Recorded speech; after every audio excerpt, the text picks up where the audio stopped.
On arrive maintenant à la partie la plus pratique, le cœur du réacteur. Que faire dans les premières heures, les premiers jours qui suivent l'accident? Là, l'organisation et la rapidité, c'est la clé.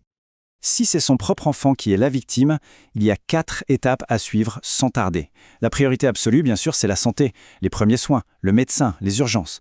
Mais juste après, il y a une étape administrative qui est absolument cruciale, obtenir ce qu'on appelle un certificat médical initial, le fameux CMI. C'est fondamental. Ce n'est pas juste un bout de papier. Le CMI, c'est la preuve en béton qui fait le lien direct et incontestable entre l'accident et les blessures. Sans ce document, un assureur pourrait très bien dire plus tard « Ah, mais rien ne prouve que ces blessures viennent de cet accident-là ». C'est vraiment la pierre angulaire du dossier. Il faut le demander tout de suite et s'assurer qu'il décrit bien tout, même les petits bobos.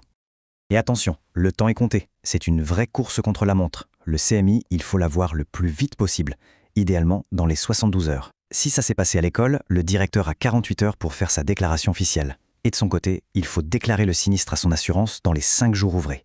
Ce sont des délais à ne vraiment pas manquer. Maintenant, changeons de perspective. Si c'est son enfant qui a causé le dommage, l'attitude à avoir est très différente. Le mot d'ordre, garder son calme. Et surtout ne jamais reconnaître sa responsabilité à chaud, sur le moment.